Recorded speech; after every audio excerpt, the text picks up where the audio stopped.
کہ خواجہ ابوالخیر محمد عبداللہ جان صاحب رحمۃ اللہ علیہ، ان کا فیض، ان کی محافل بزم خیریہ جو ہے یہ دنیا کے کتنے ممالک کے اندر منعقد ہو رہی ہیں، کہاں کہاں پر ان کا حلقہ عقیدت ہے، کہاں کہاں تک ان کا حلقہ ارادت ہے، اور ان محافل کے اندر کون کون سے اذکار جو ہیں ان کے مریدین سے جو ہیں وہ کروائے جاتے ہیں، ان کے قلوب کے زنگ کو صاف کرنے کے لیے کون کون سے اذکار ان سے کروائے جاتے ہیں؟ شکریہ جی، آپ نے پہلے یہ سوال کیا کہ میاں چنو میں کتنے حلقہ ذکر قائم ہیں اور کب سے ہیں۔ یہ 1981 میں جب یہ بندے کو سعادت حاصل ہوئی بیعت کی، تو سب سے پہلے عاجز کے گھر میں ہی اس محفل پاک کا انعقاد ہوا، اور قبلہ حضرت صاحب کے خلیفہ مجاز صوفی خادم حسین الخیری صاحب، حضرت صاحب نے ان کو یہاں بھیجا تھا کہ بھی جاؤ، جا کر دیکھیں کہ بھی ان کا کس طرح کام کر رہے ہیں۔ تو وہ آئے، تو پھر عاجز کے گھر میں سب سے پہلے محفل پاک کا انعقاد ہوا۔ پھر جب یہ سلسلہ بڑھا تو اس کے بعد 1996 میں ہم نے صوفی سعید احمد الخیری شہید جو ہوئے تھے، اور صوفی وحید احمد الخیری یہ ان کے گھر میں، یہ صوفی وحید احمد الخیری چونکہ یہ پشاور میں تھے تو ادھر صوفی سعید احمد الخیری میاں چنو میں تھے، ان کے گھر میں پھر حضرت صاحب کے حکم کے مطابق ماہانہ محفل جاری ہوئی، اور اسی طرح پھر یہ جیسے جیسے سلسلہ بڑھتا گیا، پھر فاروق عالم الخیری صاحب۔ اچھا، یہ محفل کی کوئی خاص مخصوص تاریخ ہے، مخصوص دن ہے؟ نہیں، کوئی دن نہیں، ہم نے ہمارا جو اب میں آپ کو بتا رہا ہوں جیسے جیسے سلسلہ بڑھتا گیا، الحمدللہ اب ہر مہینے میں ہماری کوئی 18-19 محافل ہے، اس کا بعد ہم نے ایک شیڈول بنایا ہوا ہے، اور وہ اس حساب سے پھر ان گھروں میں محافل ہوتی ہیں۔ تو اس سوال میں آپ نے ایک اور پوچھا کہ حضرت خواجہ ابوالخیر محمد عبداللہ جان رحمۃ اللہ علیہ انہوں نے دنیا میں کہاں کہاں ان کے حلقہ ذکر ہائے قائم ہیں، تو اس میں پاکستان بھر میں، پاکستان کا کوئی ایسا کونا نہیں ہے، کوئی ایسا شہر نہیں ہے جہاں پر ان کا حلقہ ذکر خیریہ قائم نہیں ہے۔ دنیا میں امریکہ، کینیڈا، انگلینڈ، کوریا، اسپین، حتیٰ کہ جزیرے جو ہیں، ٹوبیگو ایک جزیرہ ہے جہاں 6 گھنٹے کی فلائٹ سے وہاں پہنچا جاتا ہے، افریقہ میں ہے، وہاں بھی افریقہ کے ممالک ہیں، اسی طرح کوریا ہو گیا، سعودی عرب میں بھی، اور دبئی میں، قطر میں،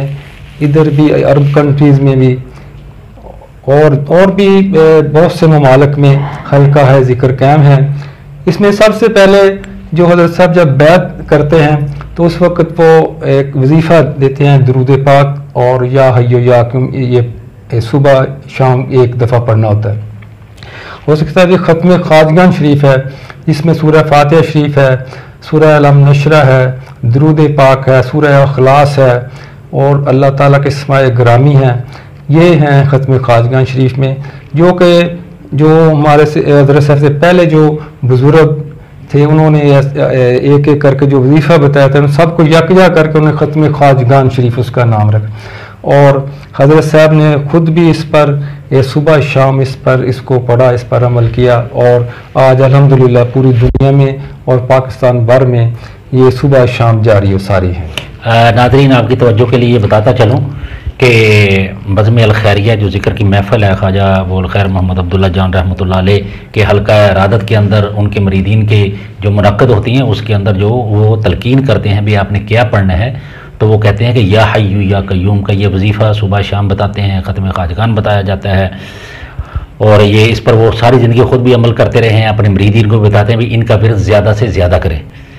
تو اس کے ساتھ میں ان کے ساتھ ایک اور سوال کرنا چاہوں گا آپ سے کہ حضرت صاحب کا جہاں پر جو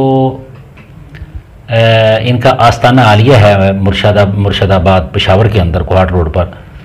تو وہاں پر ان کے حلقہ عقیدت میں، ارادت میں، یہاں پر شامل ہونے والے آنے والے لوگوں میں آیا کوئی ایک خاص مسلک کے لوگ ہیں یا تمام مسالک کے لوگ وہاں پر آتے ہیں؟ باشیف ہے، یہ ایک یہاں پر کھیت تھے، کوئی آبادی نہیں تھی یہاں پر نا، تو حضرت ادھر بزرگ ہے ان کا ساتھ ہی مزار ہے. تو وہ حضرت قبلہ بابا جی رحمۃ اللہ علیہ ان کو خواب میں نظر آئے اور انہوں نے کہا کہ یہ ایسے اشارہ کر کے یہ جو جگہ یہ خرید لے آپ. پھر قبلہ بابا جی نے وہ جگہ خریدی اور وہاں پر انہوں نے اپنی انڈسٹری بھی لگائی اور پھر اوپر جو وہاں پر محفل ذکر و فکر کے وہ حال جو تعمیر ہوئے. اس طرح یہ درباری عالم ارشاد باشی قائم ہوا. اور جو ادھر سالانہ عرس مبارک ہوتے ہیں الحمدللہ سالانہ عرس مبارک نہیں ویسے بھی قبلہ حضرت صاحب کے پاس ہر طبقہ فکر کے لوگ اس میں جو مذہبی رہنما ہے خواہ وہ علماء دیوبند حضرات ہیں یا علماء اہل حدیث ہیں یا کسی بھی طبقہ فکر سے تعلق رکھتے ہیں. الحمدللہ حضرت صاحب کی شخصیت ایسی ہے کہ انہوں نے کبھی کسی کے خلاف یا کوئی ایسی بات نہیں کی. ان کے ساتھ بڑے اچھے دوستانہ مراسم اور تعلقات تھے. اور وہاں پر حضرت صاحب کے ایک بہت ہی ملنے والے تھے دیوبند کے عالم مولانا بجلی گر، ان کا ابھی بھی بڑا نام ہے وہاں پر. اور انہی کے کہنے پر جو ہے عید کا جو ہے اہتمام ہوتا ہے. کوئی جب وہ اعلان کر دیتے کہ آج عید ہے تو عید ہوتی ہے، اگر نہیں اعلان کرتے تو عید نہیں. ان کے ساتھ حضرت صاحب کے بڑا مطلب ہے کہ مولانا آپ کا کہنے کا مطلب مولانا امیر عبداللہ جن کو بجلی گھر مولانا بجلی گھر کہا جاتا ہے، جی وہ جب عید کا اعلان کرے تو حضرت صاحب بھی ان کی مطابق بالکل سب ان کے مطابق عید کرتے. اور ان کے ساتھ اتنا ان کے ساتھ پیار محبت تھا کہ حضرت صاحب جب بھی بیرونی دورے سے واپس آتے تو ان کو تحفے تحائف بھیجا کرتے تھے. کبھی حضرت صاحب کو کوئی مصروفیات کے باعث ان کو یاد نہ رہتا تو یہ صوفی بھائی صاحب نے مجھے بتایا کہ وہ پھر پیغام بھیجتے کہ حضرت صاحب مولانا بجلی گھر صاحب، ہاں جی، کہ ہمیں آپ نے یاد نہیں رکھا، آپ کو میرا خیال بھول گیا، میرا تحفہ نہیں پہنچا. جی تو پھر یہ صوفی بھائی الخیری صاحب ان کو جا کے حضرت صاحب کو حکم کے مطابق ان سے ملتے اور ان کو جا کے پیش کرتے جو حضرت صاحب فرماتے. اچھا میرا آخری سوال ہے جی کہ علماء مشائخ جو ہے نا ان کو حکومت وقت جو ہے اس کو بھی ان کی ضرورت رہتی ہے جی. تو اس کے لیے علماء مشائخ کنونشن کانفرنسز ایسی چیزیں منعقد ہوتی رہتی ہیں. جی کیا ابو الخیر خواجہ مولانا عبداللہ صاحب جی جو ہے وہ بھی کبھی مشائخ کانفرنس میں شریک ہوئے یا نہیں ہوئے؟ جی اس میں یہ ہے کہ قبلہ حضرت صاحب اور جو ان کے والد گرامی حضرت بابا جی رحمۃ اللہ علیہ وہ حکومتی ارکان سے یا ان سے سیاستدانوں سے ان کے ساتھ میل جول تو ان کا تھا مگر ان سے ان کی سرگرمیوں میں حصہ نہیں لیتے تھے. جنرل ضیاء الحق کے دور میں انہوں نے ایک کنونشن منعقد کیا تو حضرت صاحب کو دعوت ملی. حضرت صاحب اس میں جانا نہیں چاہتے تھے مگر قبلہ بابا جی رحمۃ اللہ علیہ آپ نے فرمایا کہ بابا جی رحمۃ اللہ علیہ مطلب ان کے والد انہوں نے کہا کہ آپ جائیں، نہ تو اس کا کھانا کھانا ہے، نہ اس کی رہائش لینی ہے، نہ ہی کوئی سفری اخراجات کو ٹیے دیے کچھ نہیں لینا ان سے. آپ نے اپنی رہائش میں رہنا اور اپنا کھانا پینا ان سے کچھ نہیں لینا. جاؤ اور جو حق کی بات ہے وہ حق کی بات وہاں پہنچاؤ. اور اس لیے حضرت صاحب اس کنونشن میں شریک ہوئے تو آپ نے وہاں دیکھا کہ تمام علماء مشائخ جو ہیں ان کے سروں پر دستار ہے، ٹوپی ہے، تو ایک جنرل ضیاء الحق وہ ننگے سر بیٹھا ہوئے. تو آپ نے اپنے خطاب میں جنرل ضیاء الحق کو مخاطب کر کے کہا کہ